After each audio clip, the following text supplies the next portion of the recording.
Hello, Hariom. किरण family में स्वागत है। श्रीमद् भागवत महापुराण पढ़ने जा रहे हैं। श्री गणेशाय नमः। ओम भूर्भुवस्सुः तत्सवितुर्वरेण्यं भर्गो देवस्य धीमहि धियो यो नः प्रचोदयात्।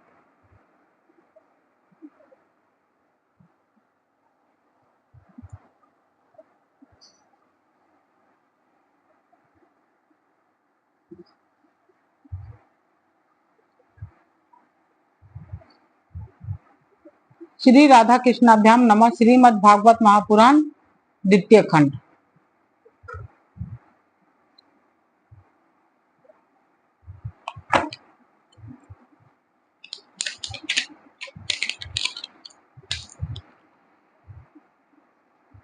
दशम स्कंद अतः षट चत्वारिंशो अध्याय 46वां अध्याय। उद्धव जी की वज्र यात्रा। श्री सुखदेव जी कहते हैं, परीक्षित, उद्धव जी ऋषि वंशियों में एक प्रधान पुरुष थे। वे साक्षात बृहस्पति जी के शिष्य और परम बुद्धिमान थे। उनकी महिमा के संबंध में इससे बढ़कर और कौन सी बात कही जा सकती है कि वे भगवान श्री कृष्ण के प्यारे सखा तथा मंत्री भी थे। एक दिन शरणागतों के सारे दुख हर लेने वाले भगवान श्री कृष्ण ने अपने प्रिय भक्त और एकांत प्रेमी उद्धव जी का हाथ अपने हाथ में लेकर कहा, सौम्य स्वभाव उद्धव, तुम ब्रज में जाओ। वहां मेरे माता पिता नंद बाबा और यशोदा मैया हैं। उन्हें आनंदित करो और गोपियां मेरे विरह की व्याधि से बहुत ही दुखी हो रही हैं। उन्हें मेरे संदेश सुनाकर उसे वेदना से मुक्त करो। प्यारे उद्धव, गोपियों का मन नित्य निरंतर मुझ में ही लगा रहता है। उनके प्राण, उनका जीवन, उनका सर्वस्व मैं ही हूँ। मेरे लिए उन्होंने अपने पति, पुत्र आदि सभी सगे संबंधियों को छोड़ दिया है। उन्होंने बुद्धि से भी मुझी को अपना प्यारा, अपना प्रियतम नहीं अपना आत्मा मान रखा है। मेरा यह व्रत है कि जो लोग मेरे लिए लौकिक और परलौकिक धर्म को छोड़ देते हैं, उनका भरण पोषण मैं स्वयं करता हूँ। प्रिय उद्धव, मैं उन गोपियों का परम प्रियतम हूँ। मेरे यहाँ चले आने से मुझे दुरस्त मानती है और मेरा स्मरण करके अत्यंत मोहित हो रही है। बार बार मूर्छित हो जाती है। वे मेरे बुरे विरह की व्यथा से विहल हो रही है। प्रतिक्षण मेरे लिए उत्कंठित रहती है। मेरी गोपियां, मेरी प्रेयसियां इस सब बड़े ही कष्ट और यत्न से अपने प्राणों को किस प्रकार रख रही है। मैं उनसे कहा था कि मैं आऊंगा, वही उनके जीवन का आधार है। उद्धव, और तो क्या कहूँ, मैं उनकी आत्मा हूँ। वे नित्य निरंतर मुझ में ही तन्मय रहती हैं। श्री सुखदेव जी कहते हैं, परीक्षित, जब भगवान श्री कृष्ण ने यह बात कही तब उद्धव जी बड़े आदर से अपने स्वामी का संदेश लेकर रथ पर सवार हुए और नंद गांव के लिए चल पड़े। परम सुंदर उद्धव जी सूर्यास्त के समय नंद बाबा के वज्र में पहुंचे। उस समय जंगल से गौएं लौट रही थी। उनके खुरों के आघात से इतनी धूल उड़ रही थी, उनका रथ ढक गया था। वज्र भूमि में ऋतुमती गौओं के लिए मतवाले सांड आपस में लड़ रहे थे। उनकी गर्जना से सारा वज्र गूंज रहा था। दोनों थोड़े दिनों की ब्याही हुई गौएं अपने थनों के भारी भार से दबी होने पर भी अपने अपने बछड़ों की ओर दौड़ रही थी। सफेद रंग के बछड़े इधर उधर उछल कूद मचाते हुए बहुत ही भले मालूम होते थे। गाय दुहने की घर घर ध्वनि से और बांसुरी के मधुर टेर से अब भी वज्र की पूर्व शोभा हो रही थी। गोपी और गोप सुंदर सुंदर वस्त्र तथा घनों से सज धज कर श्री कृष्ण तथा बलराम जी के मंगलमय चरित्रों का गान कर रहे थे और इस प्रकार वज्र की शोभा और भी बढ़ गई थी। गोपों के घर में अग्नि, सूर्य, अतिथि, गौ, ब्राह्मण और देवता पितरों की पूजा की हुई थी। धूप की सुगंध चारों ओर फैल रही थी। दीपक जगमगा रहे थे। उन घरों को पुष्पों से सजाया गया था। ऐसे मनोहर गृहों से सारा वज्र और भी मनोरम हो रहा था। चारों ओर वन पंक्तियों फूलों से लद रही थी। पक्षी चहक रहे थे और भौरे गुंजार कर रहे थे। वहां जल और स्थल दोनों ही कमलों के वन से शोभायमान थे और हंस, बत्तख आदि पक्षी वन में विहार कर रहे थे। जब भगवान श्री कृष्ण के प्यारे अनुचर उद्धव जी वज्र में आए तब उनसे मिलकर नंद बाबा बहुत ही प्रसन्न हुए। उन्होंने उद्धव जी को गले लगाकर उनका वैसा ही सम्मान किया मानो स्वयं भगवान श्री कृष्ण आ गए हों। समय पर उत्तम अन्न का भोजन कराया और जब वे आराम से पलंग पर बैठ गए, सेवकों ने पांव दबाकर पंखा झलकर उनकी थकावट दूर कर दी। तब नंद बाबा ने उनसे पूछा, परम भाग्यवान उद्धव जी, अब हमारे सखा वसुदेव जी जेल से छूट गए हैं। उनके आत्मीय स्वजन तथा पुत्र आदि उनके साथ हैं। इस समय वे सब कुशल से तो है ना। ये बड़े सौभाग्य की बात है कि आपने अपने पापों के फलस्वरूप पापी कंस अपने अनुयायियों के साथ मारा गया, क्योंकि स्वभाव से ही धार्मिक परम साधु यदुवंशी से वह सदा द्वेष करता था। अच्छा उद्धव जी, श्री कृष्ण कभी हम लोगों को भी याद करते हैं। उनकी माँ है, स्वजन संबंधी हैं, सखा हैं, गोप हैं, उन्हीं को अपना स्वामी और सर्वस्व मानने वाला यह वज्र है। उनकी गवें वृंदावन और यह गिरिराज है कि क्या वे कभी इनका स्मरण करते हैं। आप यह तो बतलाइए कि हमारे गोविंद अपने सुहृद बांधवों को देखने के लिए एक बार भी यहाँ आएंगे क्या। यदि वे यहाँ आ जाते तो हम उनकी वह सुघड़ नासिका, उनका मधुर हास्य और मनोहर चितवन से युक्त मुख कमल देख तो लेते हैं। उद्धव जी, श्री कृष्ण का हृदय उदार है, उनकी शक्ति अनंत है। उन्होंने दवानल से, आंधी पानी से, वृषासुर और अजगर आदि से अनेकों मृत्यु के निमित्तों से जिन्हें टालने का कोई उपाय न था, एक बार नहीं अनेक बार हमारी रक्षा की है। उद्धव जी, हम कृष्ण के विचित्र चरित्र, उनकी विलासपूर्ण तिरछी चितवन, उन्मुक्त हास्य, मधुर भाषण आदि का स्मरण करते रहते हैं और उनमें इतने तन्मय रहते हैं कि अब हमसे कोई काम काज नहीं हो पाता। जब हम देखते हैं कि यह वही नदी है जिसमें श्री कृष्ण जल कीड़ा करते थे, यह वही गिरिराज है जिसे उन्होंने अपने एक हाथ में उठा लिया था, ये वही वन के प्रदेश है जहाँ श्री कृष्ण गौवे चराते हैं, बांसुरी बजाते थे, और ये वही स्थान है जहाँ वे अपने सखाओं के साथ अनेकों प्रकार के खेल खेलते थे। और साथ ही यह भी देखते हैं कि वहां उन्हें चरण चिन्ह अभी मिटे नहीं हैं। तब उन्हें देखकर हमारा मन श्री कृष्णमय हो जाता है। इसमें संदेह नहीं है कि मैं श्री कृष्ण और बलराम को देव शिरोमणि मानता हूँ, और यह भी मानता हूँ कि वे देवताओं का कोई बहुत बड़ा प्रयोजन सिद्ध करने के लिए यहाँ आए हुए हैं। स्वयं भगवान गर्गाचार्य ने मुझे ऐसा ही कहा था।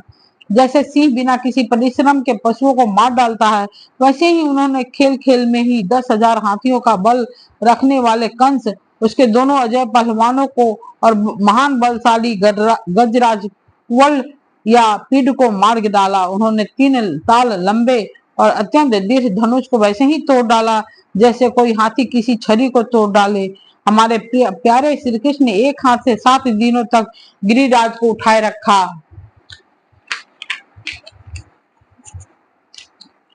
यही सब देखते देखते खेल खेल में उन्होंने प्रलंब, धेनुक और अरिष्ट, तृणावर्त और बक आदि उन बड़े बड़े दैत्यों को मार डाला जिन्होंने समस्त देवता और असुरों पर विजय प्राप्त कर ली थी। श्री सुखदेव जी कहते हैं, परीक्षित, नंद बाबा का हृदय यूं ही भगवान श्री कृष्ण के अनुराग रंग में रंगा हुआ था।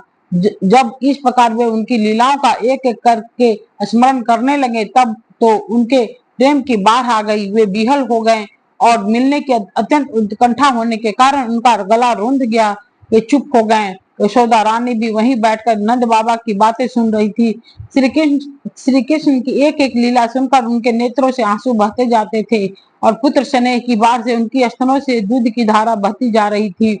उद्धव जी, नंद बाबा और यशोदा रानी के हृदय में श्री कृष्ण के प्रति कैसा अगाध अनुराग है, यह देखकर आनंद मग्न हो गए और उनसे कहने लगे।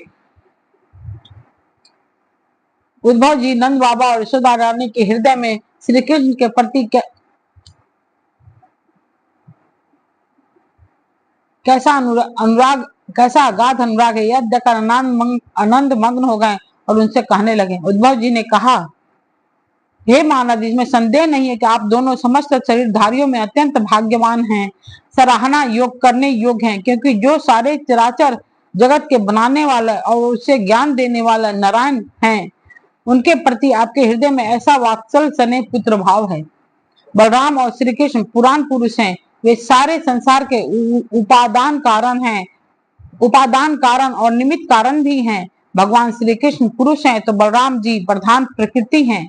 ये दोनों समस्त शरीरों में प्रविष्ट होकर उन्हें जीवन दान देते हैं और उनसे अत्यंत विलक्षण जो ज्ञान स्वरूप जीव है, उसका नियमन करते हैं। जो जीव मृत्यु के समय अपने शुद्ध मन को एक क्षण के लिए भी उनमें लगा देता है, वह समस्त कर्म वासनाओं को धो बहाता है और शीघ्र ही सूर्य के समान तेजस्वी तथा ब्रह्ममय होकर परम गति को प्राप्त होता है।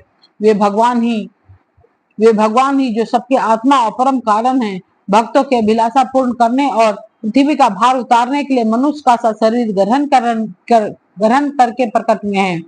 उनके प्रति आप दोनों का ऐसा सुदृढ़ वात्सल्य भाव है, फिर महात्माओं, आप दोनों के लिए अब कौन सा शुभ कार्य करना शेष है। भक्त वत्सल यदुवंश शिरोमणि भगवान श्री कृष्ण थोड़े ही दिनों में वज्र आएंगे और आप दोनों को अपने माँ बाप को आनंदित करेंगे। जिस समय उन्होंने समस्त यदुवंशियों के द्रोही कंस को रंगभूमि में मार डाला और आपके पास आकर कहा कि मैं वज्र में आऊंगा, उस कथन को वे सत्य अवश्य करेंगे। नंद बाबा और माता यशोदा जी, आप दोनों परम भाग्यशाली हैं। खेद न करें, आप कृष्ण को अपने पास ही देखेंगे, क्योंकि जैसे काष्ठ में अग्नि सदा ही व्यापक रूप से रहती है, वैसे ही समस्त प्राणियों के हृदय में सर्वदा विराजमान रहते हैं। एक शरीर के प्रति अभिमान न होने के कारण न तो कोई उनका प्रिय है और न तो अप्रिय, वे सब में और सबके प्रति सम्मान है। इसलिए उनकी दृष्टि में न तो कोई उत्तम है न तो कोई अधम, यहाँ तक कि विषमता का भाव रखने वाले भी उनके लिए विषम नहीं है। न तो उनकी माता है, न तो उनकी कोई माता है, न पिता, न पत्नी है, न तो पुत्र आदि, न अपना है न तो पराया, न देह है न तो जन्म ही है। इस लोक में उनका कोई कर्म नहीं है, फिर भी वे साधुओं के परित्राण के लिए, लीला करने के लिए देवादि, सात्विक, मत्स्य आदि, तामस एवं मनुष्य आदि मिश्र योनियों में शरीर धारण करते हैं। भगवान अजन्मा है, उनके प्राकृत सत्व रज आदि से एक भी गुण नहीं है। इस प्रकार इन गुणों से अतीत होने पर भी लीलाओं के लिए खेल खेल में वे सत्व, रज और तम, इन तीनों गुणों को स्वीकार करते हैं। उनके लिए जगत की रचना, पालन और संहार करते हैं।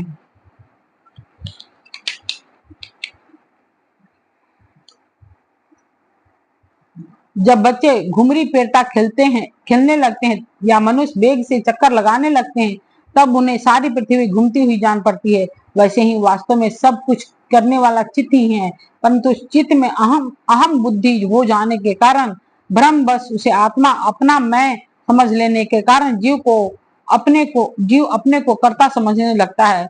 भगवान श्री कृष्ण केवल आप दोनों के ही पुत्र नहीं हैं, वे समस्त प्राणियों के आत्मा, पुत्र, माता पिता और स्वामी भी हैं। बाबा, जो कुछ देखा या सुना जाता है, चाहे वो भूत से संबंध रखता हो, वर्तमान से अथवा भविष्य, स्थावर हो या जंगम, महान हो अथवा अल्प हो, ऐसी कोई वस्तु नहीं जो भगवान श्री कृष्ण से पृथक हो। बाबा श्री कृष्ण के अतिरिक्त ऐसी कोई वस्तु नहीं है जिसे वस्तु कह सके। वास्तव में सब वे ही हैं, वे ही परमात्म सत्य हैं। परीक्षित, भगवान श्री कृष्ण के सखा उद्धव और नंद बाबा इसी प्रकार आपस में बातें करते रहे और वह रात बीत गई। कुछ रात शेष रहने पर गोपियां उठी। दीपक जलाकर उन्होंने घर की देहलियों पर वासुदेव का पूजन किया, अपने घरों को झाड़ बुहार कर साफ किया और फिर दही मथने लगी। गोपियों की कलाइयों में कंगन शोभायमान हो रहे थे। रस्सी खींचते समय बहुत भली मालूम हो रही थी। उनके नितंब स्तन और गले के हार हिल रहे थे। कानों के कुंडल हिल हिल कर उनके कुमकुम और मंडित कपोलों की लालिमा बढ़ा रहे थे। उनके आभूषणों की मनियां दीपक की ज्योति से और भी जगमगा रही थी और इस प्रकार वे अत्यंत शोभा से संपन्न होकर दही मथ रही थी। उसी समय गोपियां कमल नयन भगवान श्री कृष्ण के मंगलमय चरित्रों का गान कर रही थी। उनका वह संगीत दही मथने की ध्वनि से मिलकर और भी अद्भुत हो गया तथा स्वर्ग लोक तक जाग पहुंचा, जिसकी स्वर लहरी सब ओर फैलकर दिशाओं का अमंगल मिटा देती है। जब भगवान सुभुवन भास्कर का उदय हुआ, तब बजरंगनाओं ने देखा कि नंद बाबा के दरवाजे पर एक सोने का रथ खड़ा है। वे एक दूसरे से पूछने लगी, यह किसका रथ है? किसी गोपी ने कहा, कंस का प्रयोजन सिद्ध करने वाला क्रूर ही तो कहीं फिर से नहीं आ गया है, जो कमल नयन प्यारे श्याम सुंदर को यहाँ से मथुरा ले गया था। किसी दूसरी गोपी ने कहा, क्या अब वह हमें ले जाकर अपने मरे हुए स्वामी कंस का पिंडदान करेगा? अब यहाँ उसके आने का क्या प्रयोजन हो सकता है? ब्रजवासिनी स्त्रियां इसी प्रकार आपस में बातचीत कर रही थी कि उसी समय नित्य क्रम से निवृत्त होकर उद्भव जी आ पहुंचे। इति श्रीमद् भागवते महापुराणे परमहंसाम संहितायां दशम स्कंधे पूर्वादे नंद शोकापयनम नाम षष्ठ चत्वारिंशो अध्याय 46वां अध्याय।